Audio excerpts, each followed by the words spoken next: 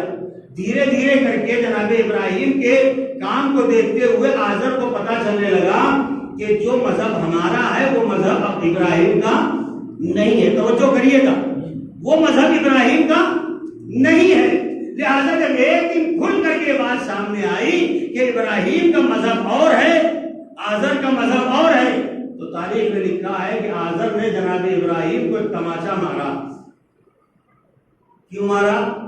ابھی تک مجھے نہیں معلوم تھا، میں یہ سمجھتا تھا کہ تم میرے مذہب پر ہو، لہذا آج مجھے پتا چلا کہ تمہارا مذہب اور ہے، ہمارا مذہب اور ہے۔ اب عزیزوں توجہ کریں گے، جب چچا کو یہ پتا چل جاتا ہے پرورش کرنے والے چچا کو کہ بھتیجے کا مذہب اور ہے، میرا مذہب اور ہے، تو بھتیجے کو تماچا مار دیتا ہے۔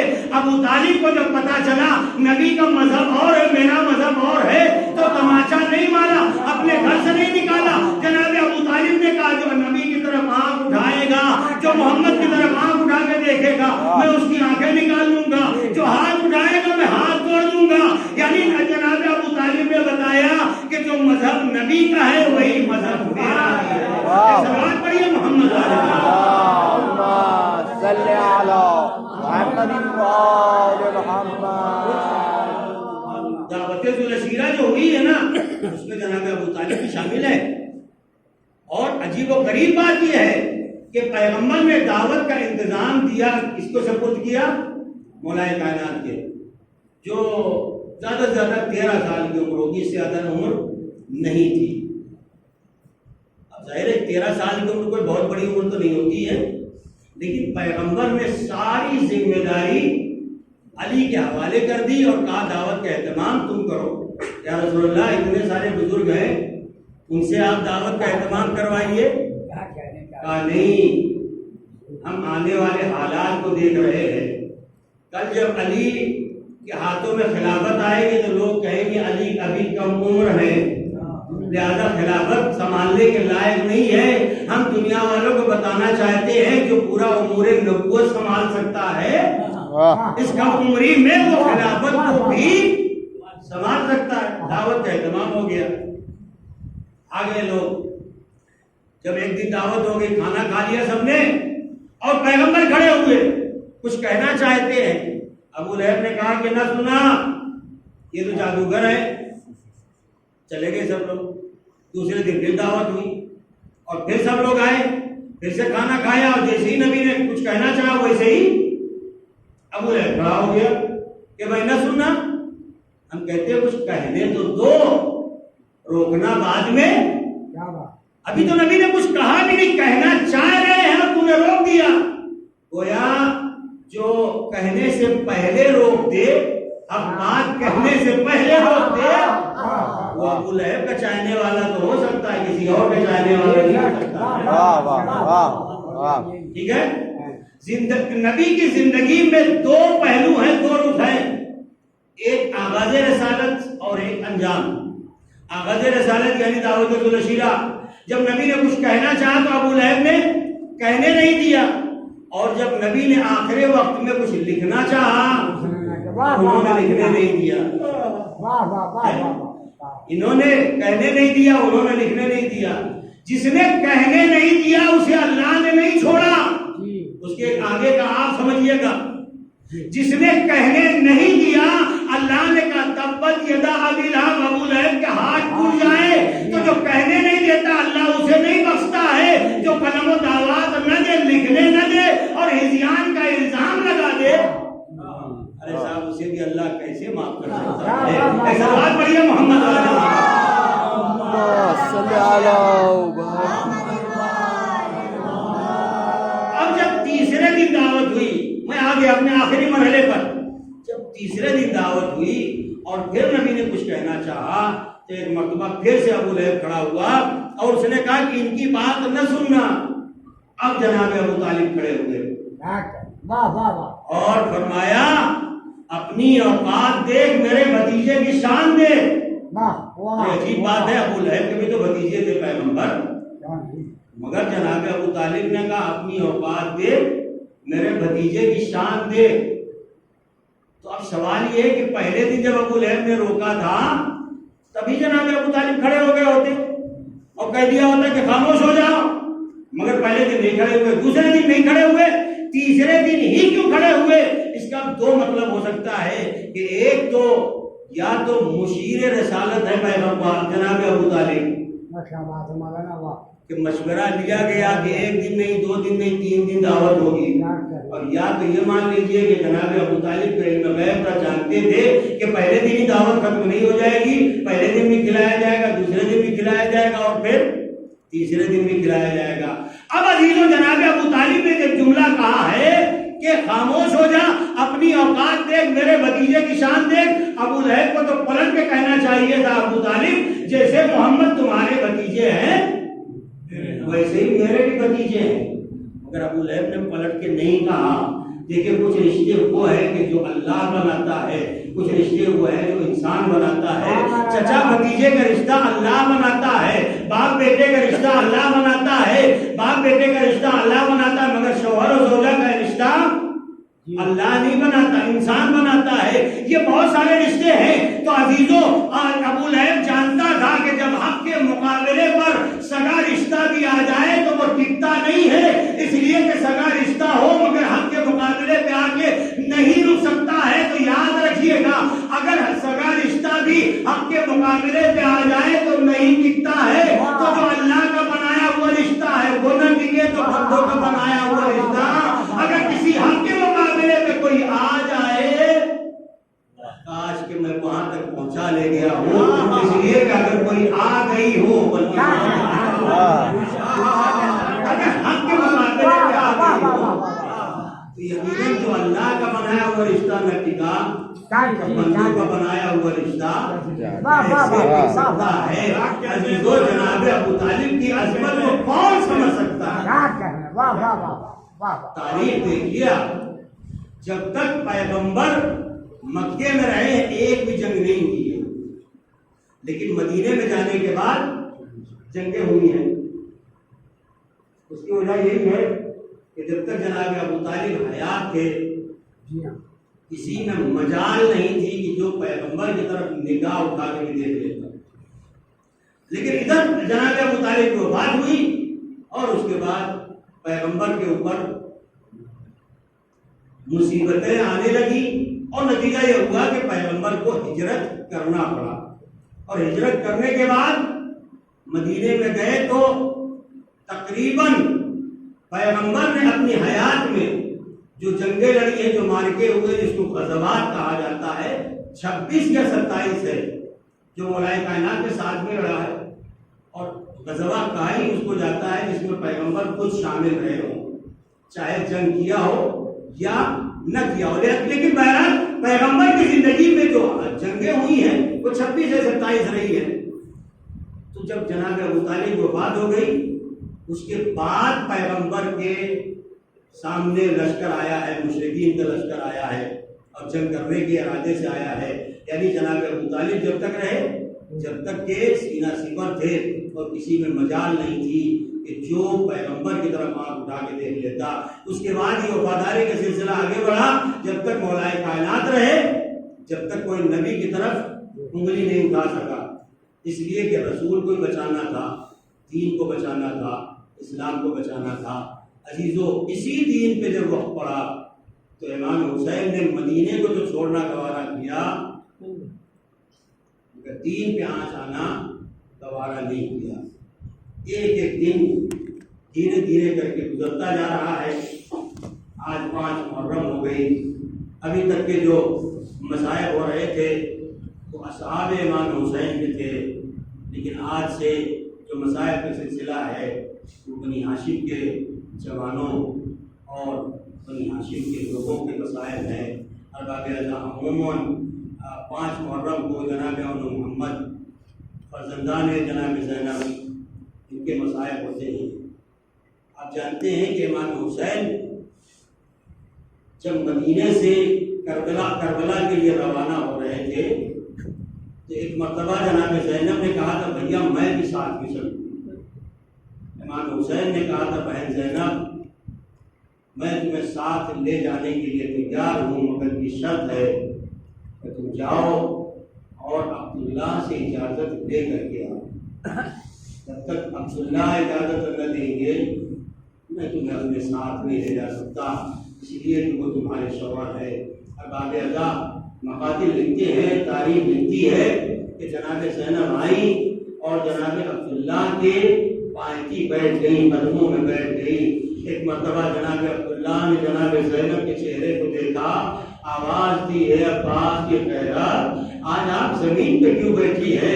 کہا عبداللہ میں ایک سوال کرنے کے لیے آئی ہوں، آپ جانتے ہیں کہ میرا بھیا حسین مدینہ چھوڑ رہا ہے، میں چاہتی ہوں کہ میں بھی اپنے بھیا کے ساتھ جاؤں، مگر شریعت نے یہ کہا ہے کہ اگر شوہر کی اجازت ہو تو ہی میں جا سکتی ہوں۔ عبداللہ میں آپ سے اجازت لینے کے لیے آئی ہوں، اور اے عبداللہ اتنا یاد رکھیے گا اگر آپ اجازت نہ دیں گے تو میں نہیں جاؤں گی، لیکن اتنا یاد رکھیے گا ادھر حسین کا قافلہ نکلے گا، ادھر سے زینب کا جنازہ نکلے گا۔ ایک مرتبہ جب اتنا سنا جناب عبداللہ نے آواز دی اے شہزادی میری کیا مجال کے میں آپ کو روکوں، آپ چاہیے تشریف لے جائیے، اپنے بھائی کے ساتھ جائیے۔ ارباب اعضاء جناب زینب خوش ہو گئی اور امام حسین کے ساتھ میں چل دی۔ ارباب اعضاء مقاتل لکھتے ہیں امام حسین نے حج کو عمرے میں تبدیل کیا، اور اس کے بعد جب تھوڑا ہی سا دور چلے تھے کہ اتنے میں جناب عبداللہ اپنے دونوں بچوں کو اور محمد کو لے کر کے آئے۔ جناب زینب کو پتا چلا عبداللہ آئے ہیں، جناب زینب گھبرا گئی واپس لینے تو نہیں آ گئے، لیکن جب محمل کے قریب پہنچے آواز دی زینب میں 2 صدقے لے کر کے آیا ہوں، ارے میں اپنے دونوں بچوں کو لے کے آیا ہوں، اگر میرے آقا پہ وقت پڑ جائے ایک کو میری طرف سے قربان کر دینا، ایک کو اپنی طرف سے قربان کر دینا، یہ آنو محمد آقا حسین کے صدقے ہیں۔ جزاکم ربکم خیر الجزاء۔ ارباب اعضاء قافلہ کربلا کے میدان میں آ گیا، اور جب یہ قافلہ کربلا چل رہا تھا، مدینے سے مکہ اور مکے سے مدینے کا سفر چل رہا تھا، تو جناب زینب نے کسی مرحلے پہ یہ نہیں کہا کہ بہت تیز دھوپ ہے اور محمد سائے میں آ جاؤ۔ زینب نے جب بھی کہا بھیا حسین دھوپ بہت ہے، میرا اکبر دھوپ میں ہے کہیں سائے میں کر دو، اے بھیا حسین دھول اڑ رہی ہے، اور محمد کے بارے میں بات نہیں کی، اے بھیا حسین میرے اکبر کے بالوں میں دھول لگ گئی ہے، مٹی لگ گئی ہے، میرا اکبر کا چہرہ کملا گیا ہے۔ جب 7 محرم سے پانی بند ہو گیا اور جناب زینب نے کسی مرحلے پہ نہیں کہا کہ میرے اور محمد کے چہرے کملائے ہوئے ہیں، ہونٹ سوکھے ہوئے ہیں، نہیں، جب بھی کہا میرے اکبر کا ہونٹ سوکھ گیا ہے، میرے اکبر کا چہرہ کملا گیا ہے۔ ارباب اعضاء شب عاشور آ گئی، ساری مائیں اپنے اپنے بچوں کو لے کر کے ایک مرتبہ خیموں میں بیٹھی ہے، سمجھا رہی ہے۔ امام حسین دیکھ رہے ہیں، جناب زینب کے خیمے کے پاس آئے، کیا دیکھا؟ اور محمد کو بٹھائے ہوئے بچوں کل ایسی جنگ کرنا، تم جعفر طیار کے پوتے ہو، حیدر کرار کے نواسے ہو، ایسی جنگ کرنا کہ لوگ جنگ دیکھ کر کے کہہ دے یہ جعفر طیار کا پوتا ہے، یہ حیدر کرار کے نواسے ہے۔ ارباب اعضاء امام نے دیکھا، آنکھوں سے آنسو کو پوچھا، صبح عاشور نمودار ہوئی، ایک مرتبہ بچے آئے، ماموں ہمیں مرنے کی اجازت دیجیے۔ امام حسین نے کہا اے بچوں ارے میں تمہیں مرنے کی اجازت کیسے دوں؟ بچوں نے کہا ماموں اماں نے مجھ سے کہا ہے جا کر کے ماموں سے اجازت لو، لیکن حسین نے واپس بھیجا۔ کئی مرتبہ بچے آئے واپس چلے گئے، ایک مرتبہ جناب زینب نے اما فضہ سے کہا اما فضہ جاؤ ذرا میرے ماجائے کو بلاؤ، حسین بات کرنا چاہ رہی ہے۔ حسین سمجھ گئے کہ زینب کیا بات کرے گی، بس حسین نے اجازت دی اور محمد مقتل میں آئے۔ ایک مرتبہ جنگ کرتے کرتے جب ایک طرف عون گرے ایک طرف محمد گرے، جب دونوں بچے گرے آواز دی ماموں ہماری مدد کو آئیے۔ ایک طرف عباس دوڑے ایک طرف حسین چلے، ایک کا لاشا حسین نے اٹھایا ایک کا لاشا عباس نے اٹھایا۔ جزاکم ربکم خیر الجزا۔ ارباب رضا اللہ آپ کو کوئی غم نہ دے سوائے غم اہل بیت کے۔ یزیدی فوج کا طریقہ یہ تھا کہ جب کوئی گھوڑے سے گرتا تھا تو ایک مرتبہ خوشی کے نقارے بجنے لگتے تھے، ادھر نقارے بجتے تھے، ادھر خیموں میں بیویاں ماتم کرنا شروع کرتی تھی۔ بچے دونوں بچے گرے، نقارے بجنا شروع ہوئے، اور ایک بار ساری بیویاں اکٹھا ہوئی، اے شہزادی ہم آپ کو اور محمد کا پرسہ دیتے ہیں۔ جناب زینب نے کہا پرسہ نہ دو، ہمارے بچوں کی امانات آئی ہے۔ جزاکم ربکم خیر الجزا۔ ارباب رضا جناب محمد کے لاشے خیمے میں آئے، مگر زینب نے اون محمد کا ماتم نہیں کیا، نہیں روئی اون محمد پہ۔ کسی نے پوچھا بی بی آپ اپنے بچوں کو نہیں رو رہی ہے؟ کہا بیبیوں دعا کرو میرا بھیا حسین بچ جائے، زہرا کا لال بچ جائے۔ زینب نہیں روئی، کبھی راستے میں بھی نہیں روئی۔ ایک مرتبہ جب یہ قافلہ زندان شام میں آ گیا، زندان شام سے رہائی ہوئی، اور جب سرائے شہداء آنے لگے سارے سروں کو بیویوں نے لے لیا، تو ننھے ننھے سر آئے مگر کوئی لینے والا آگے نہ بڑھا۔ شام کی عورتوں نے کہا کہ کوئی ماں زندہ نہیں ہے۔ زینب نے کہا بیویوں جانے دو، زینب زندہ ہے مگر زینب حسین کا ماتم کرے یا محمد کا ماتم کرے۔ رہائی ملی، زینب مدینے آئی۔ ایک مرتبہ جب اپنے گھر میں آئی، دو ننھے ننھے بستر دے کے، دو مسلح دے کے، ایک مرتبہ کربلا کا رخ کیا، اے ہمیں معاف کرنا، میں تم پر آنسو نہ بہا سکی، ارے میں نے حسین کا ماتم کیا جس کی ماں زندہ تھی۔